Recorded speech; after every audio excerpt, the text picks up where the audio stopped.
All right. So, welcome everyone to TKK, the Kindness Knot.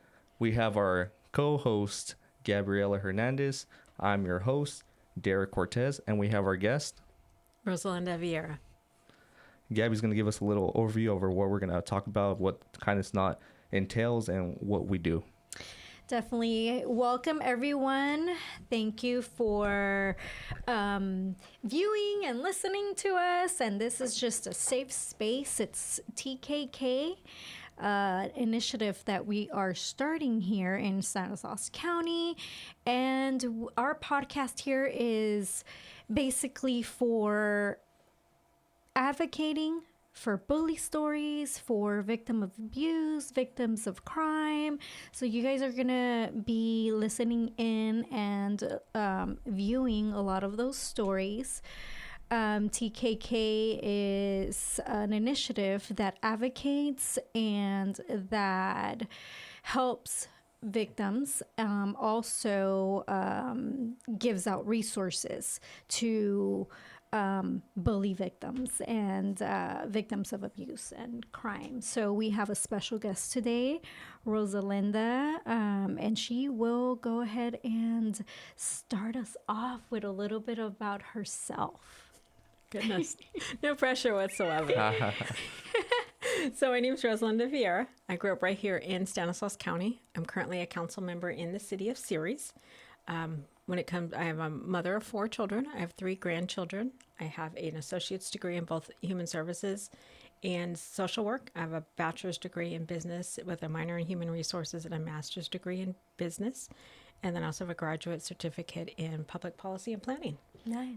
So that's kind of, I work at a community college here, Modesto Junior College, as in the counseling department as an assistant, a counseling assistant, helping students overcome their barriers from application all the way through graduation, and anything and everything that comes up, we talk about. So we have a lot of discussions, very That's interesting amazing. discussions. I told you guys she was special.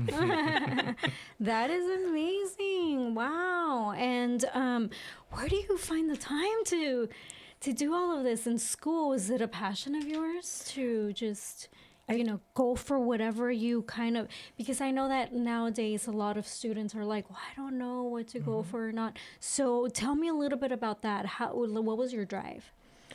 I think the pursuit for education started somewhat in high school. So when I became a teen mom, I got pregnant my senior year. I literally was called aside and told, you're going to be basically in the projects. Let's get you into home ed. Let's get you into, Elliott, so we can teach you how to be a mom. Mm. And I was like, no, just because I'm pregnant doesn't mean I'm not college material. And so they reduced my schedule down and they made it so that way I was a teen mom. Mm. And there was nothing else for me. And I was like, no, I'm not going to be labeled what you say I am. I'm not going to be on welfare. I'm not going to live in the projects. I'm not going to be who you think I'm going to be by the label you gave me. And so from there, I've continued to pursue an education now at my age. I'm now 50. I think it just kind of keeps the mind going. So I'm looking at possibly pursuing a second degree, master's degree in counseling, especially now that, some of the situations that I'm in now where I'm utilizing and learning more about the counseling and the psychology and some of the extents that happen that affect a lot of people in the community. I think it's important for me to get a better grasp of what I'm encountering on a daily basis. All right. So you would say it's safe to say it was your mentality. Yeah. Wow. That's amazing. Mm-hmm. Yeah. So, Derek? So we invited you here so that you can share a story with us, right, of something that you had gone through in the past couple of years. Can you tell us what that is? Give us a little background of what had happened. Okay. So for approximately the last 10 years, I was involved in a relationship with a narcissist. Although it's not diagnosed, if you go through and research, there's a certain cycle you go through. Mm-hmm. So the first one's like the love bombing, where they go through and they just infatuate. They seem like they're infatuated, right? They're, giving you, just boosting your ego and making you feel like they're committed and all of this great stuff. And then slowly it changes. And slowly that becomes abusive. And it became abusive. He began cheating. And then he became physical, right? And then you're like, that's it. I'm getting a restraining order. Then the next thing you know, they're calling and they're like, you know what? I have a ring. I'm ready to commit. I'm never going to do this again to you, right? Okay. I'll give you another chance. Because in my heart, you forgive and forget. You don't hold grudges. And so that's what I was always taught was you forgive and forget. I'm like, okay, don't ever do it again. Right? And so a few months down the road, so that was obviously around Valentine's Day. This was around, I want to say it's December. Yeah, it was December because it was right before I got sworn in. We both had COVID, and he wanted my prescription painkillers from when I had shoulder surgery. And he grabbed my purse and started going through my purse. And I'm like, no, you want Tylenol, ibuprofen? It's on the counter. Go grab it. And he woke me up, and he's going through my purse, and I went to grab my purse, and he felt like I was attacking him. And from there, I'm trying to get Alexa to call the police because by then he had already hit me, right? So since I started calling my Alexa to call 911 because I don't have my phone or anything on me. I don't even know where it's at because I'm totally half asleep, right? Yeah. I'm just like barely functioning here. He puts his hand on my face to keep me from calling Alexa and then presses down on me, covering my nose and my mouth. And eventually I got to the point where you black out and you just go weak and your body goes numb.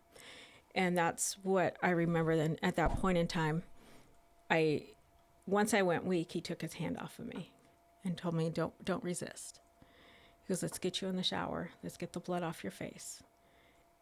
And I'm going to go get you some ice. He went and got a knife. He says, if you call the police, I'm going to tell them they stabbed me and I'm going to stab myself. And so from there, you feel a lot of fear. Because I've had the police come out to my house before for domestic stuff. And they always went on his side. As a narcissist, and especially being that he worked in security, they knew him because they were coming out and meeting with him whenever he was arresting people for shoplifting and theft or burglary, whatever they were doing at the grocery stores. So they already kind of knew him on that side. They didn't know the side behind the doors. And so that's kind of what Gabby and I have been kind of talking about is the process of not only healing, but the process and resources that are available. And this has been a very interesting, I guess, dilemma as I'm continuing to slowly walk down this road of recovery and as well as trying to find a path of what, if anything, is even going to be done. Now, I noticed that the beginning stage is love bombing. What was he doing? What was he like? He's like bringing you flowers every day, and like he's showing you like the baseline of who he is initially, right? Yes. And so you have this idea of him, and you're like, well, this is who he is. This is my first impression of him. First impressions last. And then whenever he had turned and did the other thing, it's like, well, that's out of character for him.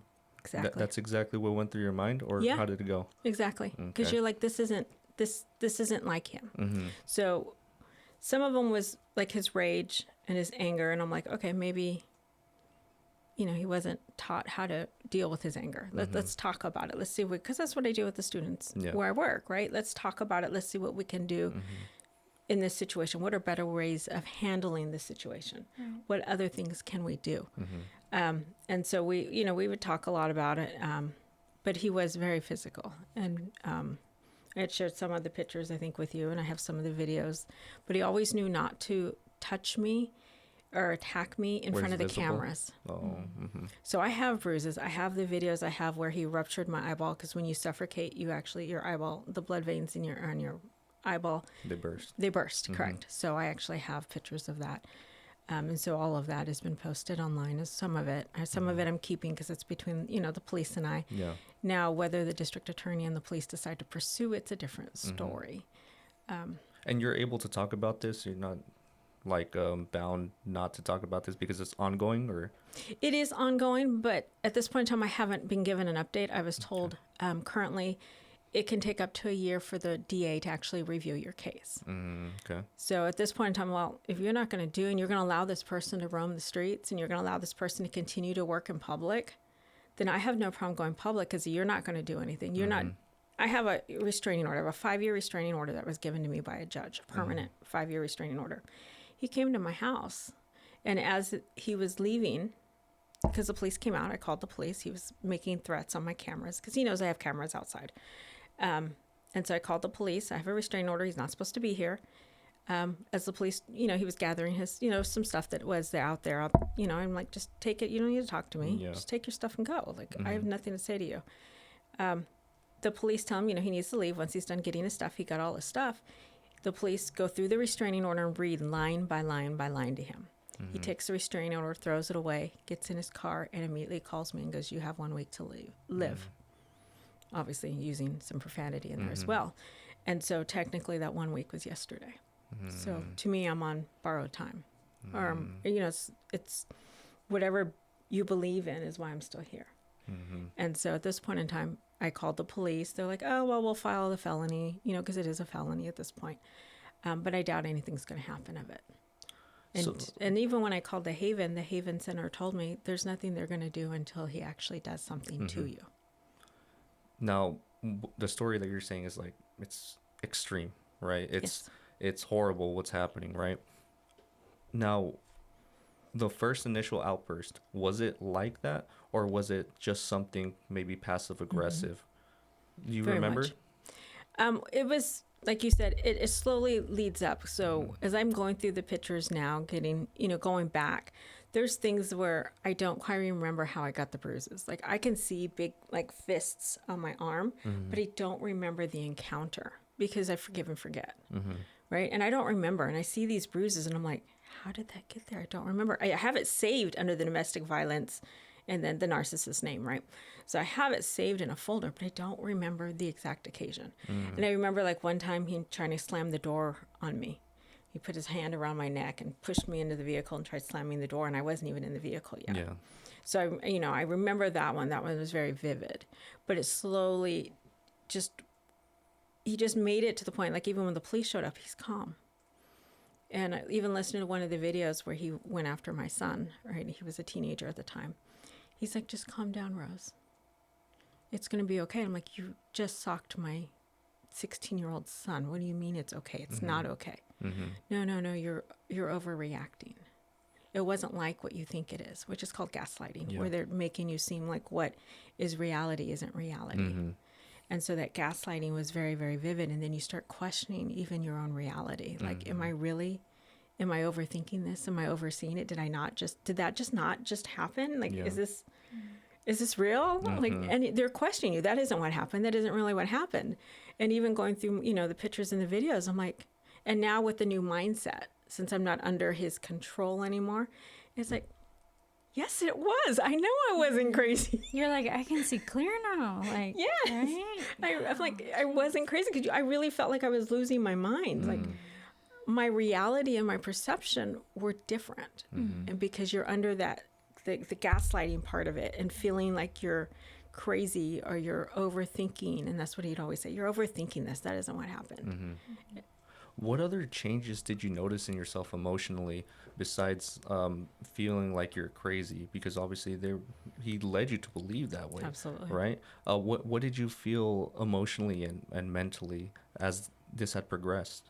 As it progressed, became a little more, I'm focused more on my education, a lot more on work, finding things to do, finding reasons not to be home. I didn't want to be in the house. Because eventually, when we separated, especially after the last involvement with one of the young ladies, he moved to the couch. So he literally watched as I came and went. And I literally would just come in as quiet as I could, sneak through the room, go into my room, shut the door. Just completely avoiding, because you never know when he was going to explode.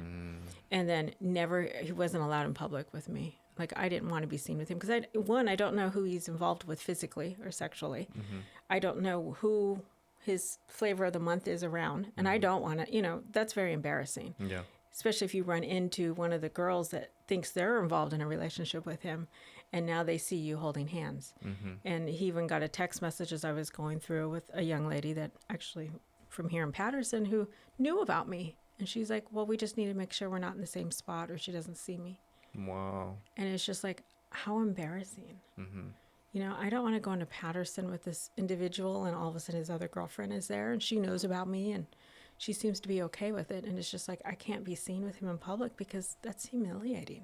Because I thought I was in an exclusive relationship and now I can't even get out because he's coming to my work or he's bringing me. Usually when something happened and I was like, I'm done, something would happen to my car. So either my tires were flat in the morning, something wasn't working.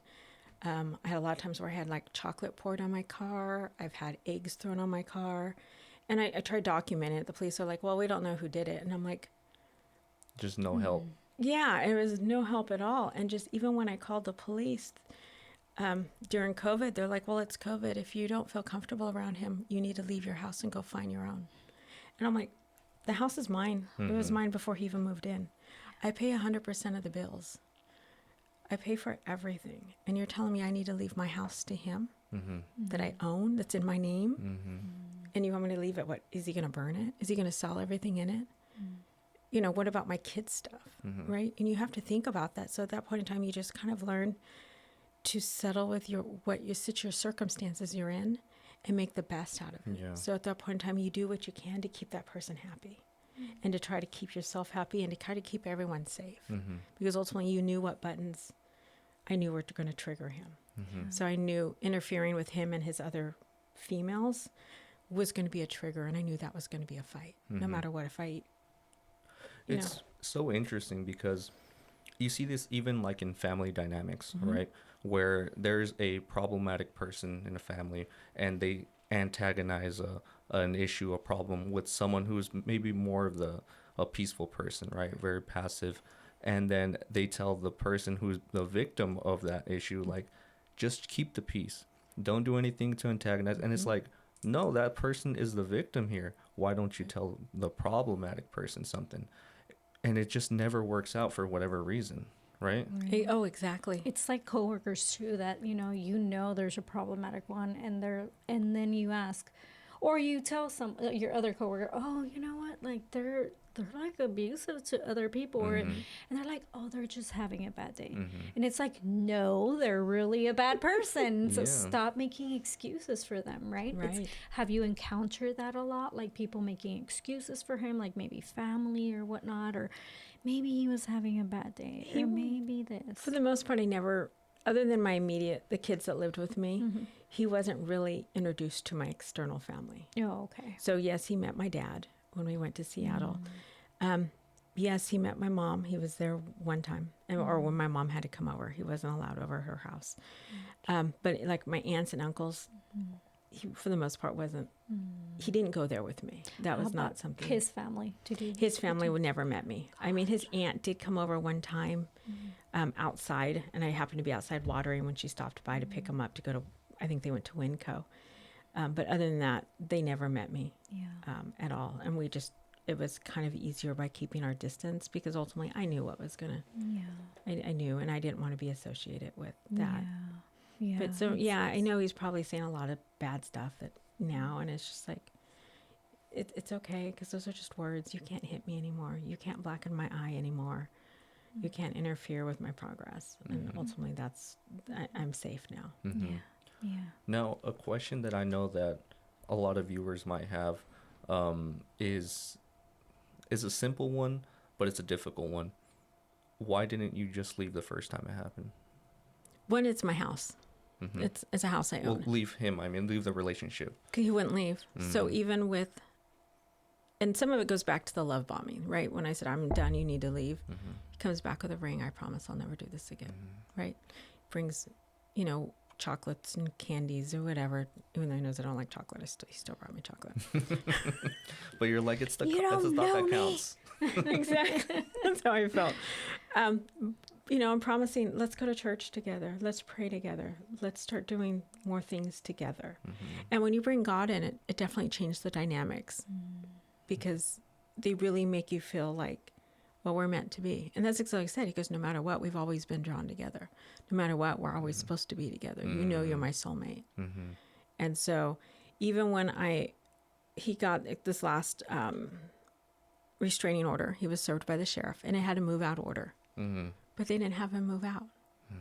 And that's the same thing when I told the police about what happened. They're like, well, why was he living there? I said, because he had a move out order, but the sheriff didn't have a move. What am I supposed to do? Who am I supposed to turn to? The sheriff's above my local police. There is no one above the sheriff that I can say, why didn't you have him move out? Who's supposed to keep me safe? So that was, I guess it's hard when you're in that. And especially when you have empathy and you care about your community and those around you. And then when you're with a narcissist, they thrive on that they suck that power out of you and that energy. And so you're just like, no, I can help them. I can help everyone. Let me help them. And it's called trauma bond. And it's very hard to break because you found someone that, let me keep giving you, and you're going to be better, and I'm going to help you. But in reality, they're never going to be better. And that was really hard for me to accept, because you always want to give as much as you can to help others, as much as you can. And that's how I was raised. Even if you're down to your last dollar, you're like, still the church is like, you know what, you can change. You can help feed people. You can go and hand out toys at a toy drive. You can still make a difference in the community. Yeah. And so that's kind of where I saw it, was let me see what I can do to help him be better, be the person that he says he's going to be to me when he's in that love bombing stage, when he's, covering me with love.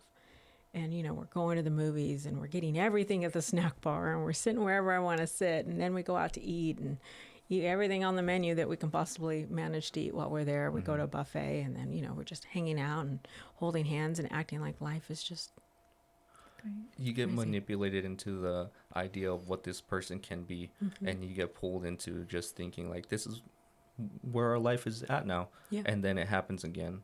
And then it's just a roller coaster. A cycle keeps happening over and over again.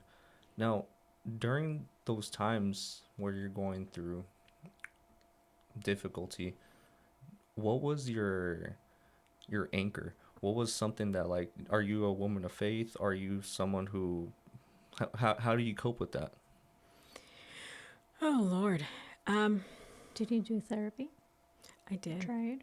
I still do. No, He never did. He always told me I needed it. And I said, I already go. He said, I don't think it's me. That was always what I said. I said, really? Because that's not what my therapist said, but I'll check when I go on Monday.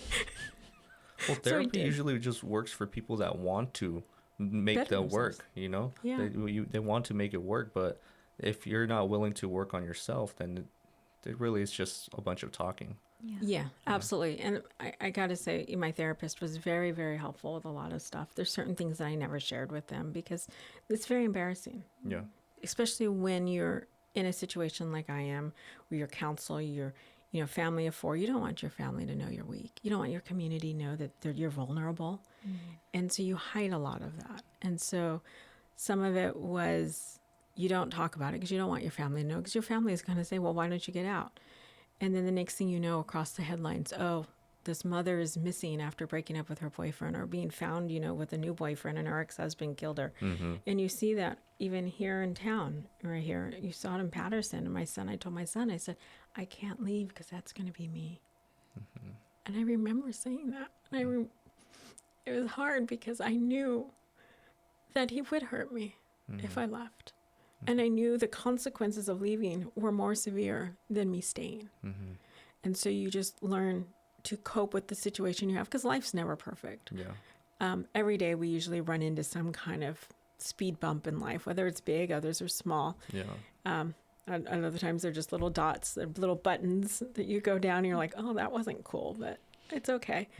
And so you just kind of learn, like, you know what, I can deal with this hill and make it a little button, and just learn how to cope with those buttons as I go through these little jabs every day. And it's okay, because I'm still, at the end of the day, I'm still alive. Yeah. Now that you mentioned your son, how did he take it when you said that? Did he break down? Has he been, like, supportive? Does he? My son said, no matter what, Mom, I wish you would leave.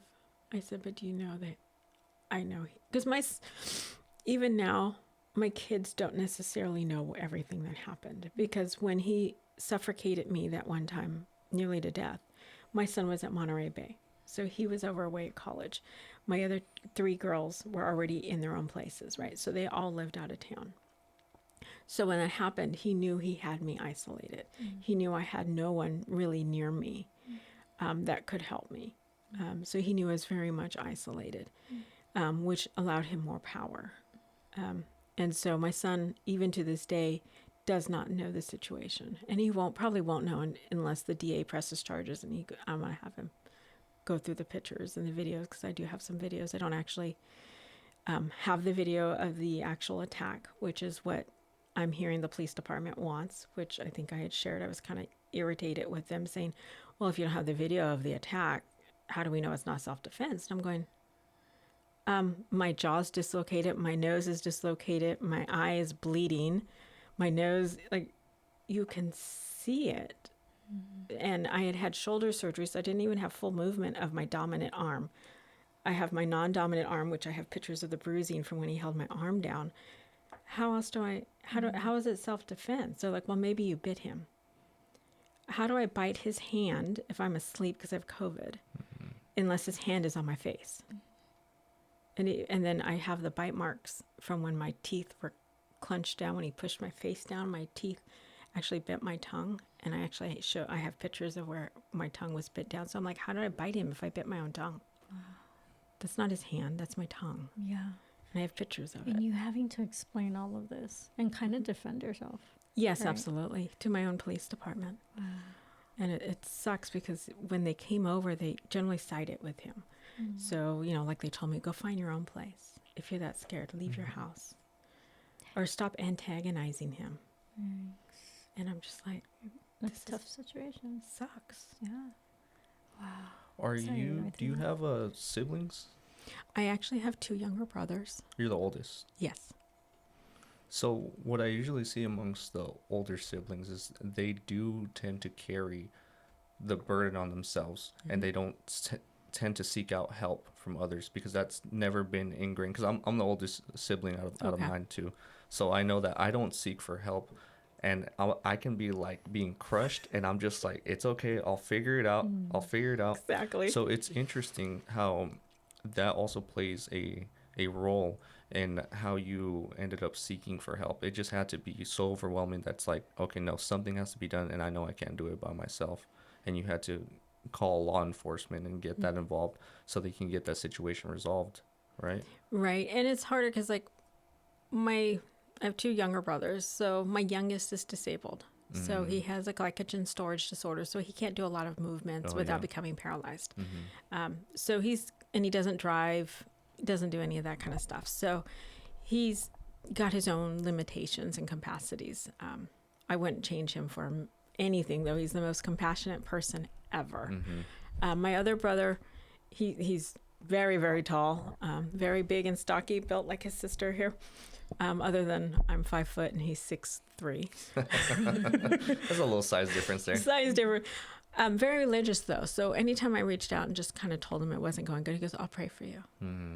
I'll pray for you. Like, there wasn't a lot of help offered when I don't think he knew how to handle it. Because, he's not that way with his wife and his kids.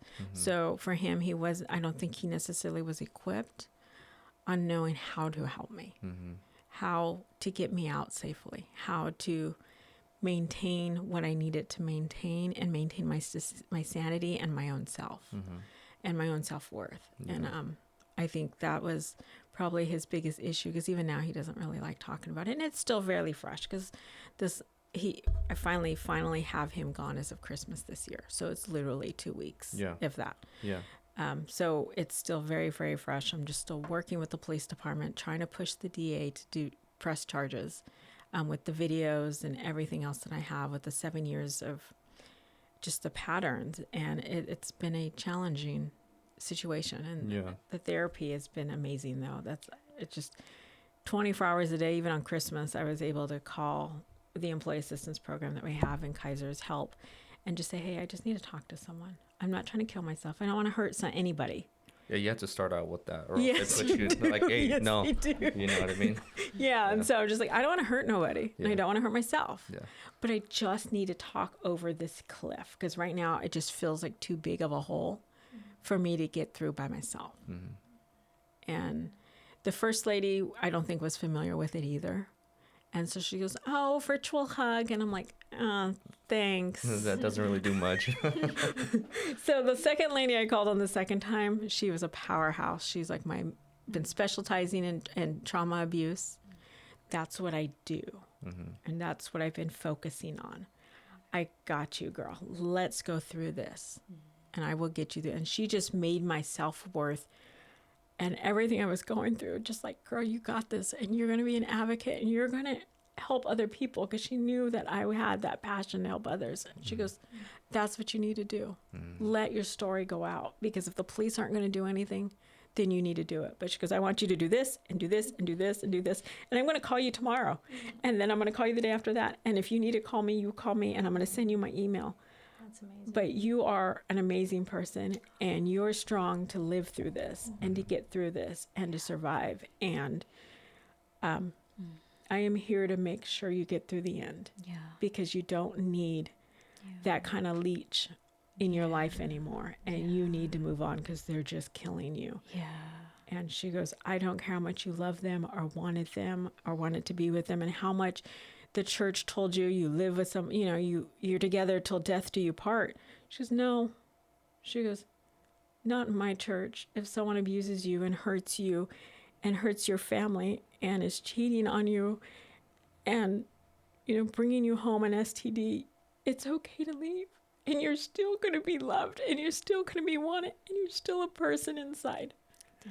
And she was just amazing, and she follows up with me. And I know I'm working on trying to get a permanent one here. I meet with her on Monday, but it's nice because I've been screening different therapists, obviously, because some people are not familiar with the cycle and how to deal with the trauma. And I think when it comes to being hurt, whether it's verbal or physical or financial or whatever, or all of the above, a lot of people don't know how to deal with it and don't know how to say, oh, without victim blaming. And a lot of them is like, well, why didn't you leave? Well, because then I would be one of those dead people that you see on the news, because I didn't leave at the right time. And you have to be ready for the repercussions. Right. And luckily I have 10 cameras at my house. So if he does come and kill me, like he said, in a week, I'm going to have 10 cameras that are going to videotape it.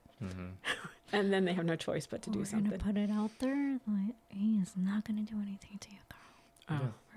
I'm thinking he's moved on. Like, he literally had another girlfriend on the side anyways. So I don't think he would do that, because then he's risking his new relationship. But I'm so glad that you had that was she a therapist, counselor? Yeah, she was a clinician. Well, it's okay. But she was just amazing when it came to just coping and learning, just that, you're going to be okay.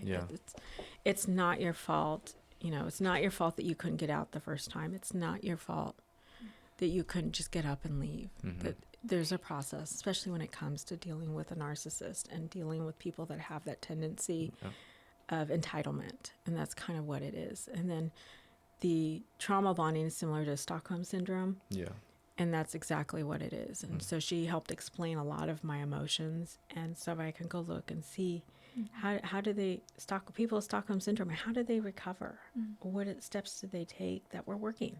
Because not everything's going to work for everyone. But if I can try at least 3, 4, 5, 6, 10, 20 different things, something's going to work. Exactly. No, you're right.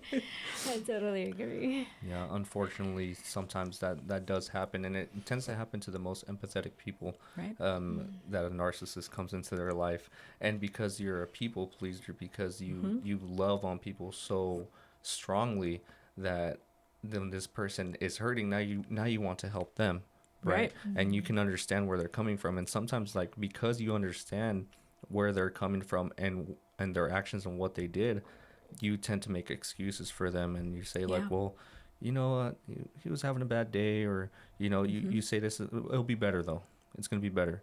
But you have to also understand yourself, like, hey, I'm very prone to making excuses for people because I love them so much. So you have to understand yourself and understand the person that you're with, right? Exactly. So I had gone through something similar in one of my previous relationships. And it's difficult because when it gets physical, it doesn't necessarily hurt as much. At least I'm a guy, right? So it might not hurt that much for me, but I remember the pain that I felt emotionally. I remember that I was driving and I got hit, and then I started just breaking down, and then she would go oh, I didn't even do it that hard. And I'm just like, you don't understand. Right. I have a lot of emotion, a lot of feeling for you. I care for you. And for you to do that, it feels like a betrayal. It feels Absolutely. I'm not too sure how to put it into words, but it just hurt so much emotionally. Absolutely. It did not hurt physically, but emotionally, Yes. right? And for that to happen over and over and over again, it does mess with you mentally. It does. It breaks you down to where you don't feel any worth anymore as a person. Correct. I remember I would used to just break down randomly. I remember I was just sitting on the toilet, and I was just like doing my thing, and I just started crying, Yeah. and I was just like, "What's going on here?" It's in You know? waves, huh? Yeah, It's like Oh, in yeah. waves. It just comes out of nowhere, and then Emotion. I'm like, "Okay, bottle that up. Let's go back to work." Right? Absolutely. It's the weirdest thing, and then people have different ways in coping, Yeah. right?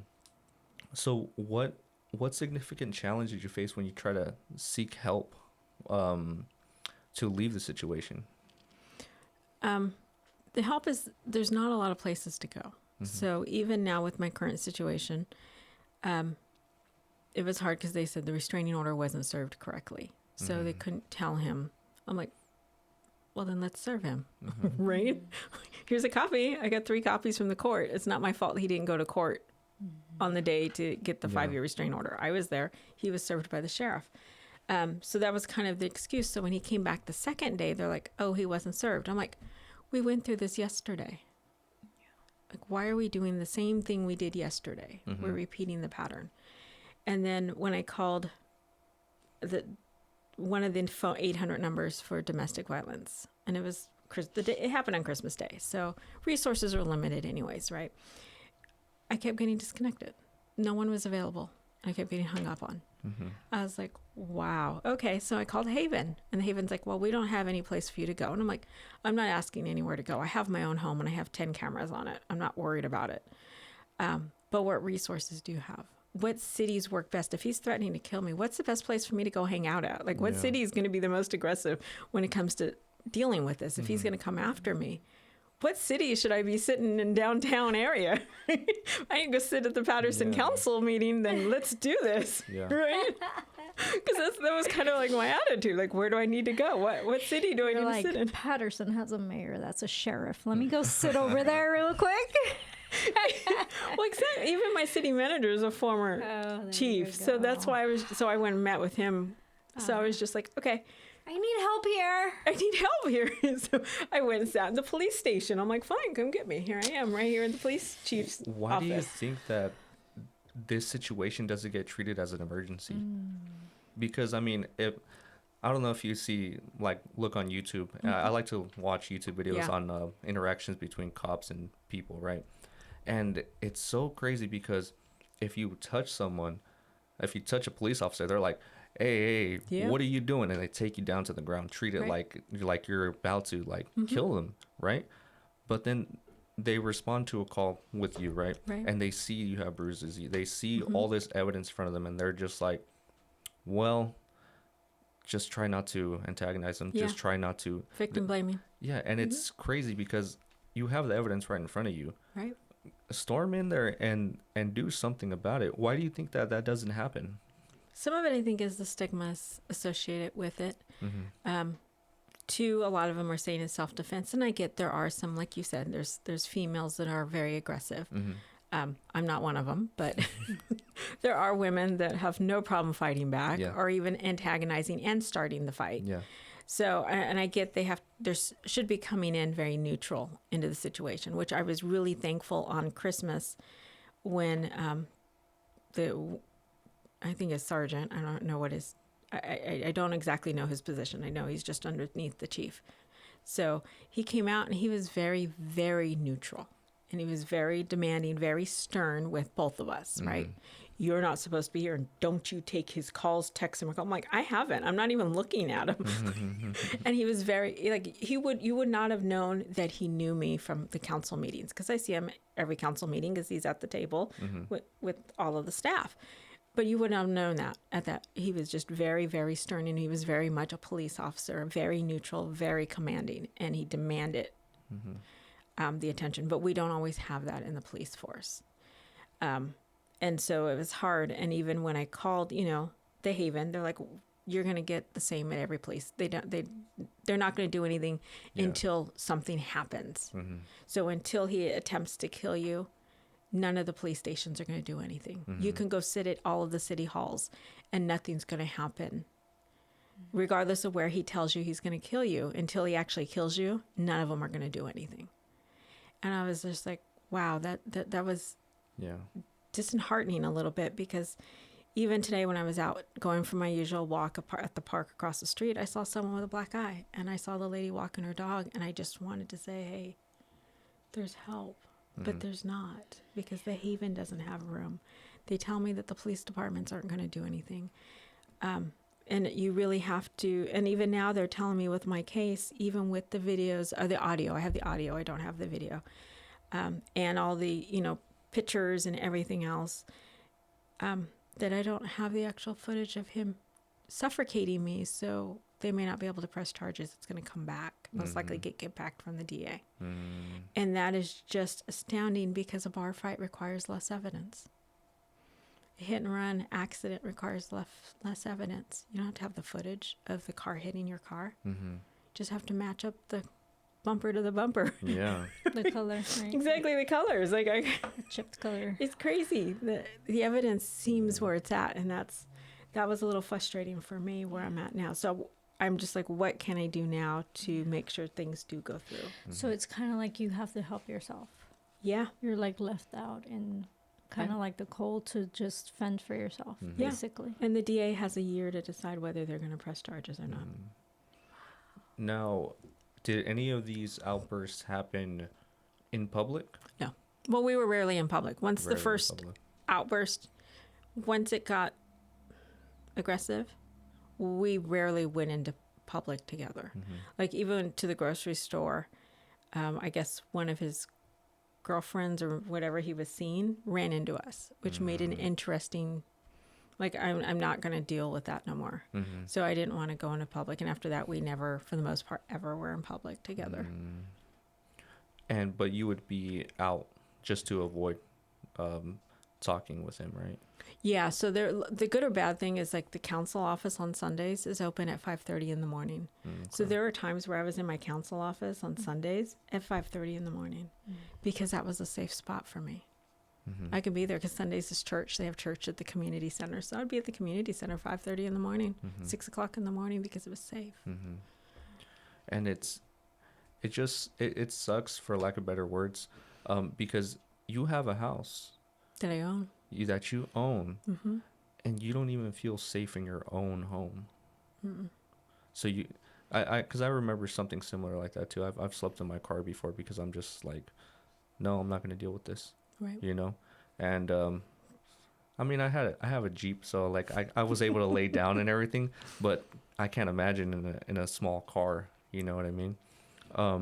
So it's just it's so crazy to think that you have a house and you're still 5:30 in the morning finding any place to go public to just avoid, while he's sleeping in, doing whatever it is that he does. Probably made some breakfast with his shirt off and everything, Playing video games is Playing usually video what games. he did. Yeah. Really? On the main TV in the main living room.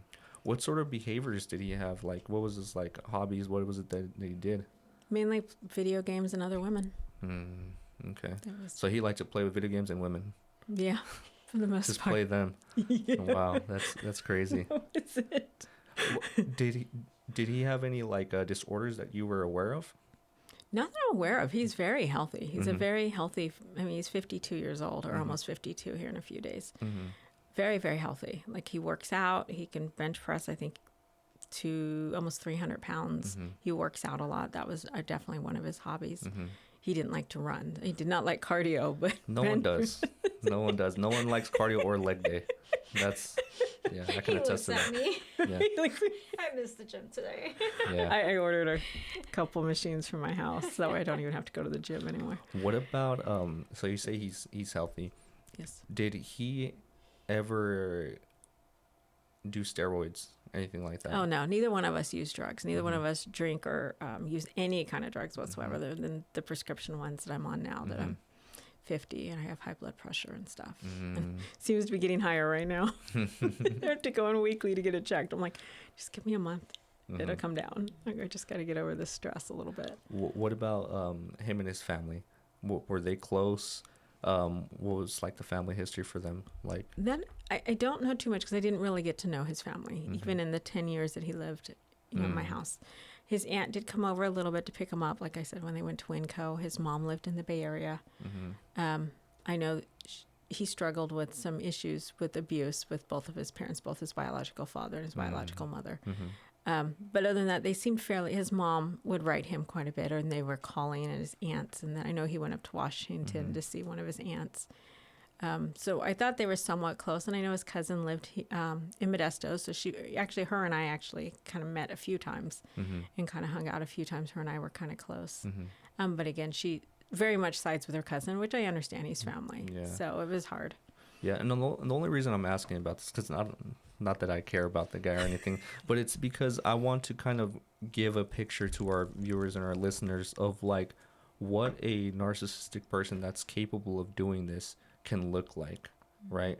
There's like really no indication that they're going to do the things that they do, because there's some people that they've had like a rough childhood, like really bad, and they turn out to be great people, the most loving people, because they've experienced what it's like to experience pain, so they don't want to inflict that type of pain on others. Exactly. And then some people are just like, well, I got hit one time when I was 12 years old, and now I'm just gonna try to hit everyone that I see. You know what I mean? Yeah. So there was no indication. You thought that he had a healthy relationship with his parents, with his family, and other than the video games and the women, there's just nothing else that you saw that were red flags, maybe? Not initially. You slowly began to see that as time, and he began to let his guard down. Time reveals everything. Time reveals everything. You for the first year, because I don't think he actually hit me until looking through my videos till almost year 2. So it almost took 2 years before he felt comfortable enough to slap me. And what was the trigger for that? I'm pretty sure it was one of the mistresses. I'm almost positive, because that was pretty much the only thing we fought about. Like, if he could have been faithful, we probably could have been together. Like, I can almost look over almost anything, but infidelity is just, you're breaking my loyalty. Yeah. You're not being transparent. Like, I have no problem being transparent. Hey, I have to work late tonight, or today's Monday, it's council meeting tonight, or, we're having a work meeting after work, so I'm going to be home a little late. I'm being transparent. Yeah. But when you're coming home 9, 10 o'clock at night, and I'm like, hey, what happened? You got off work at 5. And you're like, none of your business. I did what I needed to do. You don't need to, what are you, my mother? Like, yeah. It's not all of that. Yes. Yes. Just like, I'm making sure you're okay. Like, I called your phone and you didn't answer. I called your phone like 8 times. I called the hospital. Like, you don't know in today's society what's going on. There's car accidents. There's, crimes. There's all kinds of stuff that could have happened. Yeah. And you don't even have the audacity to even answer your phone and say, hey, I'm okay. I got stuck late at work, or, But instead he was out with another woman. And so he couldn't answer his phone. I used to be a firefighter, and so I've responded to a lot of car accidents. Oh, yeah. And I remember this one instance, this accident, where after we were putting the passengers in the body bag, we were looking through their stuff to identify them. And I remember I had pulled out a phone, and this guy's phone just had like 27 text messages from his wife, missed calls, just his phone was blown up. And then like you can kind of see what the notifications say, and it's just like, where are you? You're probably out there with that other girl, this and that, blah blah blah, not knowing that he had passed away. Right, he was killed in a car accident. And that's kind of like when you're calling jails, when you're calling hospitals to find out where your person's at, it's like, it's difficult, right? And what type of boundaries do you think that the relationship should have? Is that something that people are crossing over when they're setting a boundary? Like, hey, I need to know where you're at. Like, what type of boundaries do you think that a relationship should have? I think just transparency. And even if you're going to get called, just a quick, I had no problem texting and So saying, heads hey, up. heads up, you know, or even in the morning, I'm like, oh my God, my council packet's 678 pages. It's going to be a long night. Don't scare me. Right? So I already knew Mm-hmm. it was going to, you know, like I have no problem being transparent about it though. That's caring. Yes. Yeah. You know, you're Very caring much. for someone. Because my As- husband and I, we text and we call Yeah. all day long. Exactly. And that was one of my indications is when he stopped texting and calling me. He used to call me on his lunch hours and his breaks, or he would come see me and bring me So lunch. it changed. It changed. Gotcha. Because that's the When love the cheating bombing. The started. love bombing. They, you know, they just can't get enough of you. And then slowly that stops. And then suddenly he's completely stopped texting me completely didn't answer my calls. Nothing. And I'm just like, what? Something's going up. And like even my kids share locations. And like when I'm traveling and stuff, I'll turn on my location. And my mom's the only one that has Android. Everyone else is on Apple. So I send it to my mom. Here, you can see where I'm at, so you know I'm safe. Oh, that's good. And see, to me, I think that's something, and I would do that even with him. Hey, especially when I was canvassing, hey, I'm going to share my location so you know where I'm at. Because I think that's essential. You just don't know, especially when you're canvassing. People get aggressive. Mm-hmm. And people, you know, politics are very touchy a lot of times. And it's just like, there's not anything in this city that's worth dying for. But Right? saying so, but he wouldn't do that ever with me. And that was, you know, that, and to me, that's one of my red flags. Yeah. Yeah, totally. Mm-hmm. So if you could speak directly to other women in similar situations, what would you advise them? What words of encouragement would you offer them? For me, is encouragement is it's do what's safe. Because everyone's going to say, just leave. It's not always safe. Right. Or And it's- possible. Or even. possible. Like, what are you going to do? Pick up and sell your house and go rent or go buy another home and another. You know, so it's a lot. Yeah, to because kind of- you still have to, you know, at the end of the day, you have to be strong and learn to love yourself, regardless of what happens in life. So even if my house is burning right now on fire and my car blows up outside, at the end of the day, I'm still safe and my kids are safe because I know they're at Target on video. So, right? At the end of the day, we're still safe. And if he wants to blow up my material stuff, that's fine. But at the end of the day, my kids are safe and I'm safe. Right. And I think ultimately that's why I stuck through it for as long as I did. Because, I mean, I'm not going to say I didn't love him. He could never tell me he loved me, though. He said he cared. But I don't know if he really cared. I think he just liked living rent-free, me cooking all the meals, cleaning everything. Other than he did his own laundry and bought his own food, I cooked all of it. I meal prepped everything because I don't necessarily like eating out. So it was just you know, it's going to be okay. Just do what's safe. Document as much as you can. And even now when I talk to them now, they're just keep a journal and the dates. Every time I get a blocked call, I have it documented on my calendar. I have it color-coded on my electronic. I have it written down. I have a screenshot of the phone call. So every single call is documented. Everything is documented. Even when he was living there, I took pictures of the girls that were texting them pictures or, you know, nudity and that kind of stuff. Oh, yeah, they were sending him naked pictures. And all of a sudden he popped and I'm like, oh, what was that? Why are you being so secretive? Like, it didn't look like someone with clothes on. So to him, he was living the life, basically, right? Right, Rent free with girls and coming and going whenever. Yeah, so he was definitely gonna fight you for To keep that right? lifestyle. To keep the Yeah. lifestyle. And then even when he left, he's like, I never cared about you anyways. I was just using you. And that one last hurts. jab to hurt you, It right? hurts because ultimately I made significantly more money than he did, right? But money shouldn't be a factor in a relationship, right? You should both equally contribute to the well-being of each other. And so if that's what I needed because I made twice as much as he did, then that's what happens. But I want to make sure you're well off just like I am. Yeah.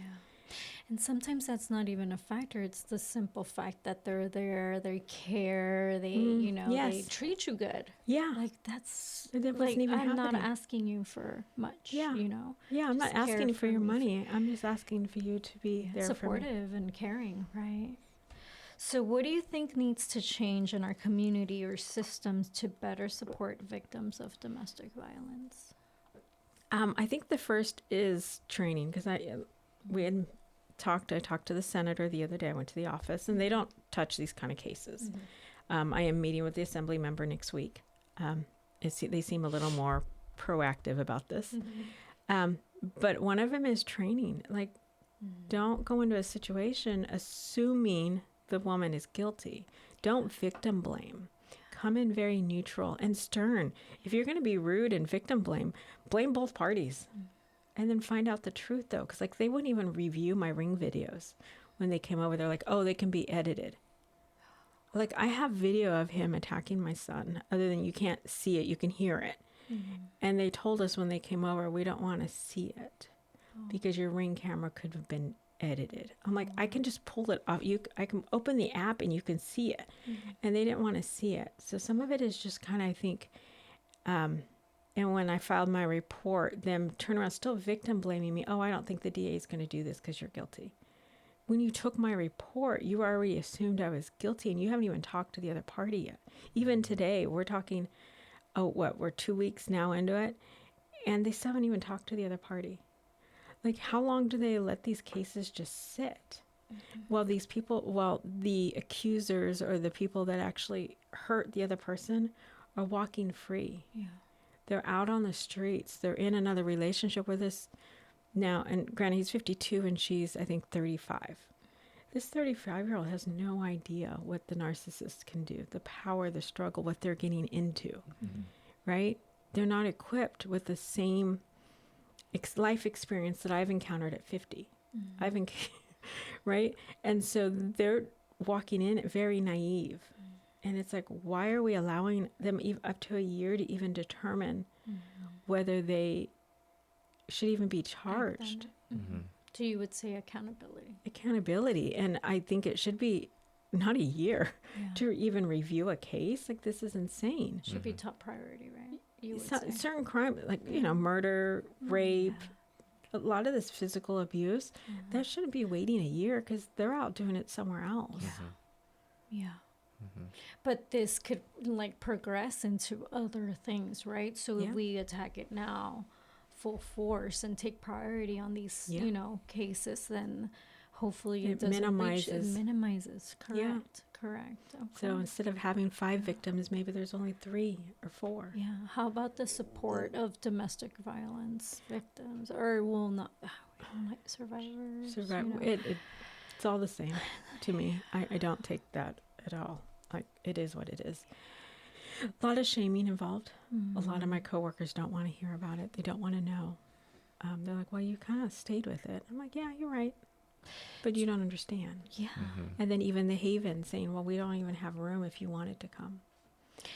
So community support, like, do you think there should be more like counseling or more groups, like groups in certain areas, or like Haven, or to have like more so that you can have outlets? I think the outlet right now, it's been online. All of my outlet, for the most part, other than my clinician on the phone number, is a lot of TikTok and YouTube and all of that other stuff that I've been able to connect with and vent with other people that have similar situations. But when I was talking to them, the victim advocacy through the district attorney, they say there's a way of going online that they have their own support group. Or insurance, basically, a victim compensation. A lot of paperwork and time consuming. So if I wanted to use that for counseling, it's going to take me several weeks to submit the paperwork and then several more weeks before I can even get in with a clinician. So what good is it if I need the mental help now, right? I have the resiliency. I'm at 50. I have a lot of the skill sets already to survive because that's what I do for a living. I help other people in the same situations. What about those people that don't have those life experience, that aren't 50 years old and have been through abuse as a kid like I was? I was abused as a kid, but I've learned the skill sets and dealing and coping with it. But there's not people that have those skill sets. And then to say, oh, well, the victim, let's fill out the paperwork, let's submit it to Sacramento, let's get the approval, and then when it comes back, we'll see if we can get you into a counselor. What good is it 6 to 8 weeks from now?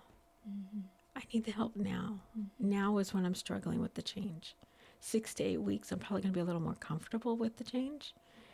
And whatever is going to happen would have already happened. And I think that was a shock for me. Even, luckily I have the employee assistance program at work. So they were able to connect me with a clinician 24 hours a day, 7 days a week. So they were there on Christmas Day when all heck broke loose. Right. And then Kaiser has an app that they use that allows me 90 days free, unlimited clinician work with a therapist. And some of them do state that they've worked with trauma, which is nice, but not everyone has those resources. Right. Insurance or Yes. work for the AP. Right. Yeah. And that's where I think a lot of those resources, and right now it looks like it's TikTok and Instagram that are those outlets. Those are my outlets right now because I can't get into that therapist until Monday. Right. So where do I go to vent, to share my story? It's TikTok and Instagram. The biggest thing is to find a community that doesn't cost anything, right? Yeah. For the most part, I think. Just go. I know there's like groups on Facebook and stuff. They walk in nature in the morning, or they play with like the RC cars or whatever. Yeah. Like there's so many groups on Facebook, right? As long as you join a community, sometimes you don't really even need to be talking about what you're experiencing, but just to know that you have people around you that care about you is enough for you to keep going, right? Yeah. And eventually those people become lifelong friends if they decide to, right? But it's so important for you to surround yourself with a community, a social group, right? Absolutely. What are your social groups right now besides TikTok and Instagram? Those are my main ones right now because they're there 24 hours a day, 7 days a week. Whenever I have an emotional breakdown or a crisis, they're there. One of the detectives with our police department knows that I'm usually at the community center on Sundays at 5:00 in the morning, right? Because that's been my safe zone. Well, there's church there. And I was actually a member of Big Valley several years ago. Okay. Growing up. So he's like, you know what? You don't have to sit in that office anymore. You can come sit with my family and I on Sunday. Oh. So tomorrow I'm going to be sitting. Yeah. Right?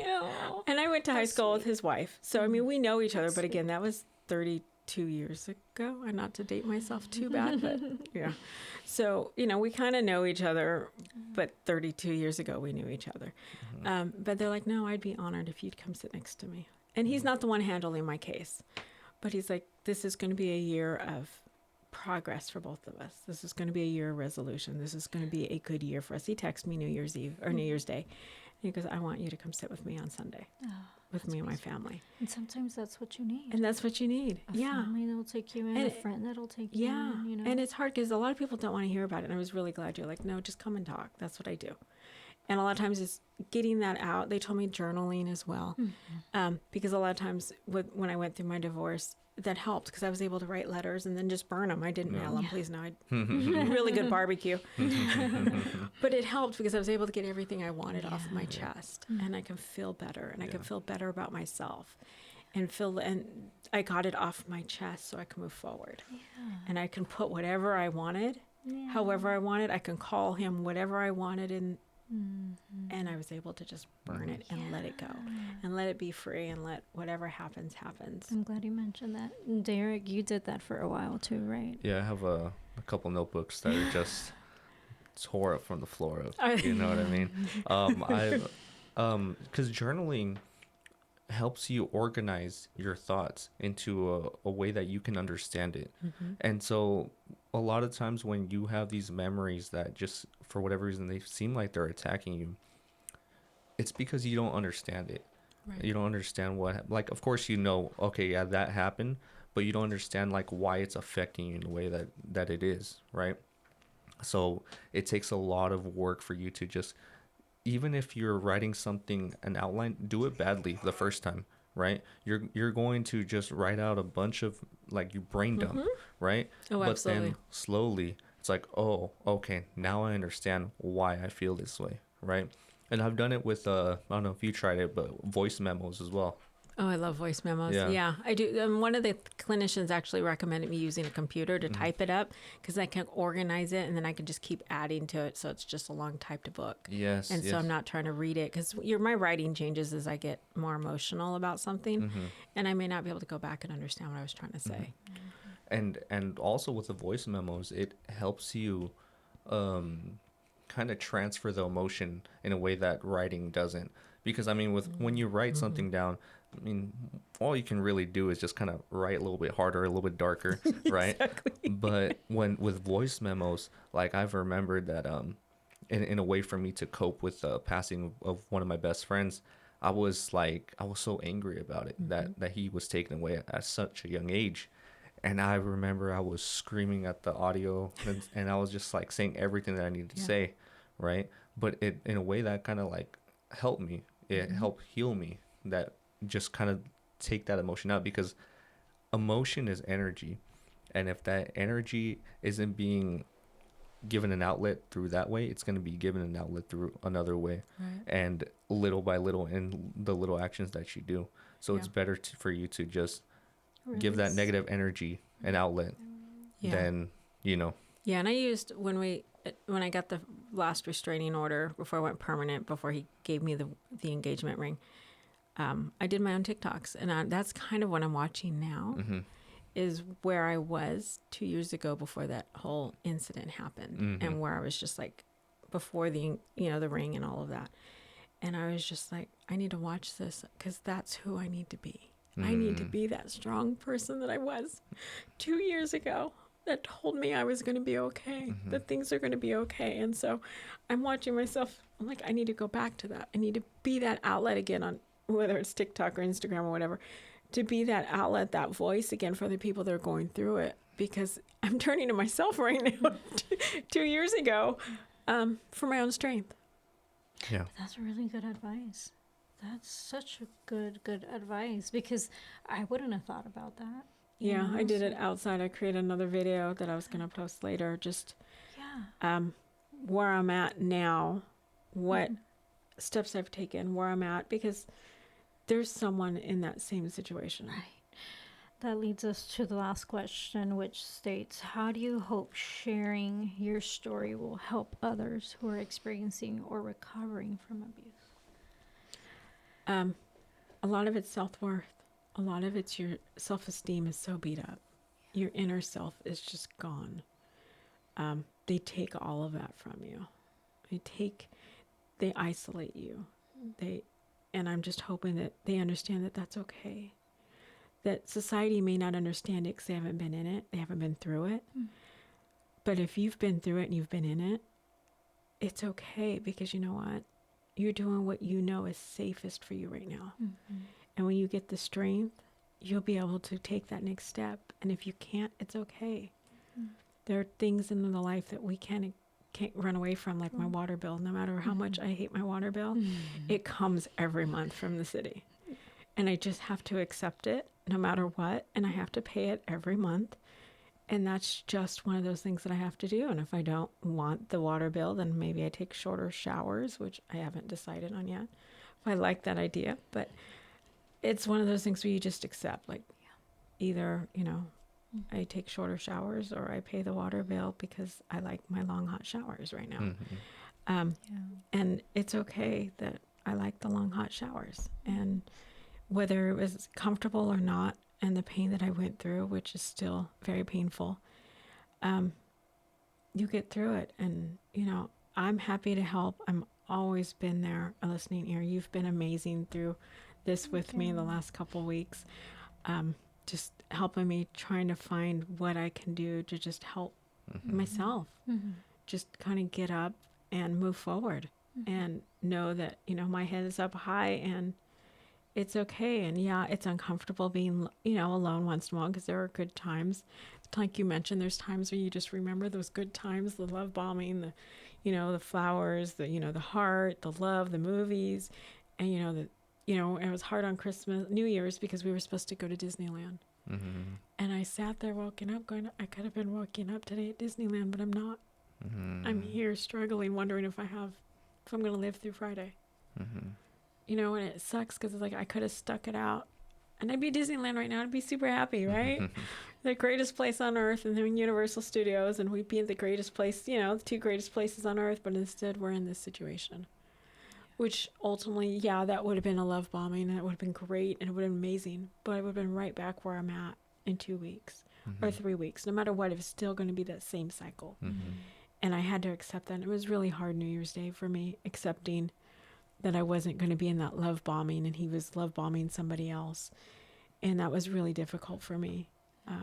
Just accepting that, you know what, this is my new life. And yeah, there's no more love bombing, but there's also no more of that violence. There's no more of that aggression. There's no more feeling like I'm walking on eggshells every day. No more, running in and shutting your room because you don't know if they're in a good mood or a bad mood, whether they had a good day or a bad day. You don't know because they didn't text you. They didn't call you. They didn't respond to your text messages or your calls. They didn't talk to you. They didn't say anything when they left for work in the morning. They don't know if you're alive or dead, and they apparently don't seem to care. Yeah. So And it's so incredibly important for you to know that you made the right decision, right? You could have been in Disneyland right now. You could have been in Universal Studios. You could have been somewhere living in a dream, in a fantasy. Yeah. But instead, you are voluntarily confronting an issue. Yeah. And you're coming out stronger because of it. Absolutely. So in a year or two, when kind of this kind of settles down, how do you hope yourself to be mentally? Do you see yourself building a community for women that have, kind of been through something similar? Because there's not a community out there right now that you know of, right? Not that I'm aware of, no. Would you be someone that maybe would start that? Absolutely. And that's one thing I was talking to my daughter about, is going back and getting my degree. A second master's degree, and this would be in clinical psychology, or working as a clinician, to understand the psychology around it, understanding better the healing process, and becoming a licensed and registered through the state. Because one, that's going to help myself understand my own process and my own healing. Because right now there's not a lot of help, right? And it's not consistent, the help that I get. And so we need that. And I know it's not just watching the lady walk by today when I was at the park walking with the black guy, and I'm like, Pobrecita, you're my age, and I get you have limited, she didn't speak English, she only spoke Spanish. But you shouldn't have to be, and I understand, why she doesn't leave. I totally understand that in a world that speaks English and she only speaks Spanish. Totally understand that she doesn't feel she can go anywhere. And I just wanted to just kind of reach out and say, it's okay. You're going to be okay. It's not like that all the time, but you're going to come out and okay at the end. And I know that it's hard because I think most of it's going to be online. And I think that's where it's going to start, because you can't come forward. You can't meet necessarily face to face when you're still in that relationship, because they don't want their image broken. They need that entitled. They need that ego. They need that ego boost. And if you're out in public talking bad about that narcissist, you're just going to enrage them, and it's going to make it worse. So you can't do it openly. You have to do it behind closed doors. And the reason I bring up where you see yourself in a year or two is because when you have low self-esteem, when you don't see yourself as worthy, you regress and you don't see a future for yourself, right? And as people, we're goal oriented, right? Even when we walk, if you walk straight and you're looking at a tree, what ends up happening is you start straying. You start going off, so you don't walk straight anymore. Right. So as goal oriented people, just visually like that, we have to know that we have to set a goal for ourselves, right? At moment to moment, we have a metaphysical being in front of us, of the person that we're going to be based off of the decisions that we make from day to day, right? Is the decision that I'm making right now going to help me become that person that I want to be, or is it going to stray me off, right? So it's important for us to create goals and to who we want to be. And sometimes it's we have to compare ourselves to who we were yesterday, right? Because we're the only we're the only people that have experienced the same things, the bad and the good in our lives, right? We're the only people that have experienced that. So we can only compare ourselves to who we were yesterday, right? To ourselves. But if you can't, then compare yourself to someone that you want to be like. Have a goal, right? And set that goal to be even higher than what you think, right? So if I'm just going to put this as an example, if you want to be a great basketball player, you put yourself as a what was a good Steph Curry. Stephen Curry. Yeah. Oh yeah, my favorite. Curry. My birthday twin. Exactly. So then you're just like, okay, well, I want to be just like him, right? maybe you won't get to be just like him, but you're going to be a damn good basketball player. And that's kind of like what you're doing, right? Right. With, setting those goals. It's like you want to get your second master's in psychology. So that's clinician psychology. So Right. you're already setting those goals. So I commend Yeah. you for that. And, we hope nothing but the best for you. And we'll appreciate continue to be here for you. And whatever you need, we're here Absolutely. for you. You've been amazing. Even if it's some pep talk or whatnot. Absolutely. You have been. You've been. As we close up, is there anything that you want to share with the audience? Do you have a TikTok, Instagram, or anything that you want to share as you create this community or that follow you along for your journey? Everything's under Rosalinda Vierra. Rosalinda Vierra. Yeah, even I'll put that up in the video up here. Yeah, we'll have to find your Yeah. my TikTok. I haven't been on it in a while. It was like I said, the videos just happened to come up on my and I'm like, how am I watching myself? It's just amazing because it was just what I needed to hear. So I think ultimately that's where my new outlet's going to be, just because I do know that it's a process. I know there's a lot more or people that are even have tendencies that may not even be diagnosed that are out there, and just being in that situation and understanding it is really, really important, and understanding what you're going through. So even if you accept it and you're okay with it, just understanding how to get through it safely. Yeah. And even others, if you hear someone going through this type of stuff, help them out, be a listening ear. Sometimes we just need people to listen. Oh, absolutely. You just want to be heard. Yes, I agree. Yeah, unfortunately, your story is just one of many. Oh, right? absolutely. But we appreciate that you were vulnerable enough and strong enough to be able to share this portion of your life, right? And thank you for encouraging our listeners that may be going through this, or maybe something similar, Or know someone. or know someone. Yeah, so we want to create that space, give a platform for people to share their stories, right? So is there anything that you want to share before we close out? No, I think that was Okay. all the fun that I appreciate you guys both. Yeah, no, thank you for coming out and giving us, your we're all like a book, we all harbor our stories. So thank you for opening up that book of your life and talking to us and sharing. Absolutely. I know it's hard, but I appreciate and I respect you for it. Thank you. Thank you. And I Alrighty. hope things get better for you. Yeah, Soon. we'll follow up in a year. Soon. Yeah, right? I know. Yeah, we will follow up in a year. Yes. It's going to be better. Yes. Well, alrighty, everyone. So thank you for listening. This has been The Kindness Knot, TKK, The Bully Stories. Thank you. Okay.